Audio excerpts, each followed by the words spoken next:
براہ راست آپ کو ساہیوال لیے چلیں گے جہاں وزیر اعظم عمران خان صحافیوں سے گفتگو کر رہے ہیں. کیا حکمت عملی ہوگی عمران خان کی مستقبل کے لیے ایک رول ماڈل سیٹ کرنے کے لیے سینٹ الیکشن کو؟ بسم اللہ الرحمن الرحیم. دیکھیں، جب سے یہ سینٹ 30 سال سے تو مجھے پتہ ہے 30 سال سے کہ سینٹ الیکشنز میں بولیاں لگتی ہیں، member of parliament provincial assemblies کی ریٹس لگتے ہیں، پیسہ اوپر تک جاتا ہے. کیونکہ مجھے پتہ ہے کہ مجھے پیسہ آفر ہوئے ہیں سینٹ الیکشن میں. تو ہم نے پچھلے الیکشن میں 20 ممبرز کو نکالا، 5-5 کروڑ روپے ہمیں پتہ چلا کہ انہوں نے لیے ہیں. کمیٹی بیٹھی، کمیٹی نے پوری تحقیقات کی اور کمیٹی نے مجھے ریکمنڈیشنز دی کہ 5-5 کروڑ روپے ہمارے ممبرز نے لیے ہیں جن کو ہم نے پارٹی سے نکالا. سارے پولیٹیکل لیڈرز کو بھی یہ پتہ ہے، پولیٹیشنز کو بھی یہ پتہ ہے، کیونکہ ابھی سے ہی ریٹس لگنی شروع ہو گئی ہیں، آفرز مل رہی ہیں. ہمیں پتہ ہے، ہمیں یہ بھی پتہ ہے کہ کتنی ریٹ لگ رہی ہے، کس اسمبلی میں کتنے آ کے لوگوں کے ضمیر خریدنے کے لیے کتنے پیسے لگ رہے ہیں.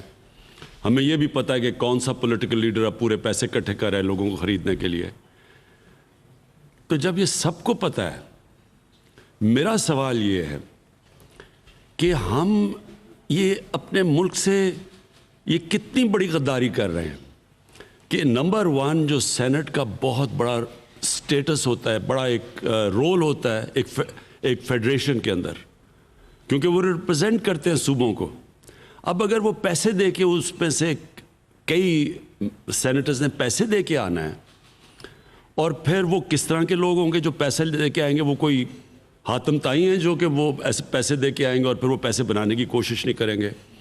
دوسری چیز، وہ کیسے، اگر کوئی پیسے دے کے آئے گا وہ ریپرزینٹ کیسے کرے گا اپنے صوبے کو؟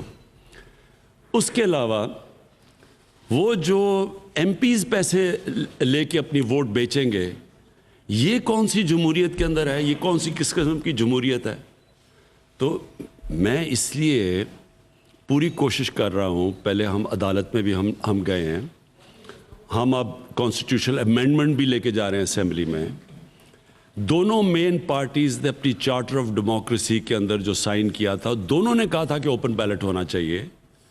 تو میں اب یہ ہماری پتہ ہے سب کو کہ ہمارے پاس 2/3 میجورٹی نہیں ہے، اس کے باوجود ہم یہ بل پریزنٹ کریں گے تاکہ ساری قوم کے سامنے سب کو پتہ ہو کہ کون اس ملک میں کوشش کر رہا ہے کرپشن ختم کرنے کی، اور کون اس ملک میں ایسے لوگ ہیں جو کہ اس ملک میں کرپشن کو بچا رہے ہیں. یہ سب سامنے آ جائے گا انشاءاللہ. امینڈمنٹ رکھیں گے پارلیمنٹ میں. مختلف آپ کو جو ہے وہ چیلنج ٹیسٹ تھی، لیکن اس میں وہ ناکام رہی. پہلے استعفوں کی دھمکی، لانگ مارچ کی دھمکی، دوسرے آپشنس، لیکن ناکام رہی. لیکن پنجاب میں یہ صورتحال ہے کہ جہاں پہ ایک بڑی اپوزیشن جماعت ہے، اس کے ارکان اسمبلی ہر دوسرے روز وزیر اعلیٰ عثمان بزدار سے ملتے ہیں اور ان کی قیادت پر اور پی ٹی آئی پر اعتماد کا اظہار کر رہے ہیں. تو آپ کیا دیکھ رہے ہیں کہ سینٹ کے بعد اس پی ڈی ایم کا کیا مستقبل ہے؟ یہ پی ڈی ایم جو اب مختلف بحرانوں میں جو چیلنجز دینے میں ناکام رہی ہے، سینٹ کے انتخاب کے بعد ان کا کیا فیوچر دیکھ رہے ہیں؟ پی ڈی ایم نے فیل ہونا تھا. میں نے اپنی پارٹی کی میٹنگز میں کہا، میں نے کیبنٹ میں یہ کہا، میں نے میڈیا پہ یہ کہا. کیوں فیل ہونا تھا انہوں نے؟ کیونکہ یہ کوشش کر رہے تھے پبلک کو نکالنے کے لیے. پبلک جب بھی نکلتی ہے تو وہ حکمرانوں کی کرپشن کے خلاف نکلتی ہے. وہ ان حکمرانوں کی کرپشن بچانے کے لیے پبلک کبھی نہیں نکلی. ابھی لیبنن میں دیکھیں، پبلک سڑکوں کے اوپر ہے حکمرانوں کی کرپشن کے خلاف.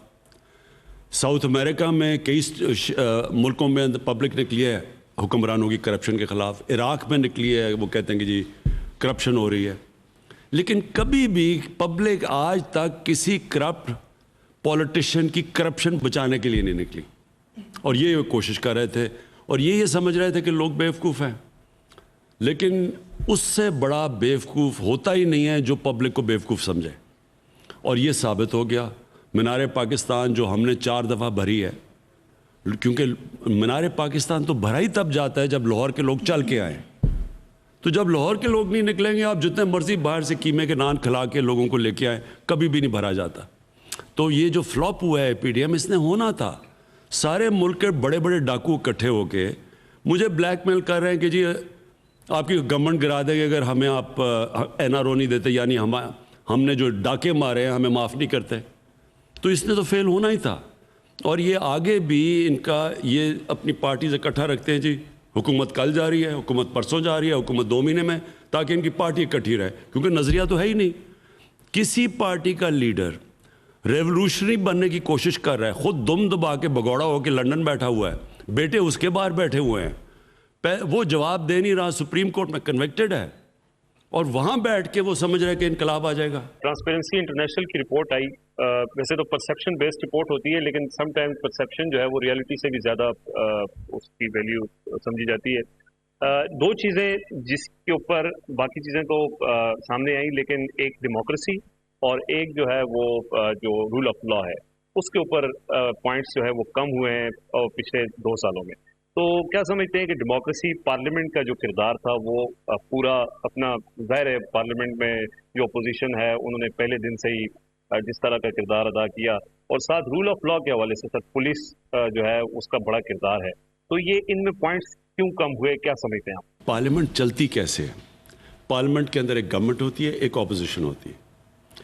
پارلیمنٹ چلتی ایسے ہے جب اپوزیشن کا کام ہوتا ہے کہ ملک کے مسئلے مسائل کی نشاندہی کرے, اور وہ گورنمنٹ کو مسلسل پریشر میں رکھے عوامی مسئلوں کے اوپر یا قانونی مسئلوں کے اوپر. لیکن کبھی ڈیموکریسی ایسے بھی چلی ہے کہ اپوزیشن اکٹھی ہو کے کہے کہ ہماری چوری معاف کرو, ہمیں NRO دے دو, نہیں تو ہم چلنے نہیں دیں گے. اور جو انہوں نے کیا آپ کے سب کے سامنے ہے کہ پہلے دن سے شروع ہو گئے, کبھی الیکشن ٹھیک نہیں ہوا, اس میں ہم کہیں ٹھیک ہم تیار بیٹھے ہیں کھولیں الیکشن, کبھی کہیں جی معاشی حالات برے ہیں, وہ معیشت کے تو ذمہ دار ہی ہیں, تو وہ ہمارے سے پوچھ رہے ہیں جی کہ یہ دیکھیں قرضے یہ چڑھ گئے ہیں, اور ہمارے سے پوچھ رہے ہیں اور پریشر ڈال رہے ہیں کہ NRO دے دیں.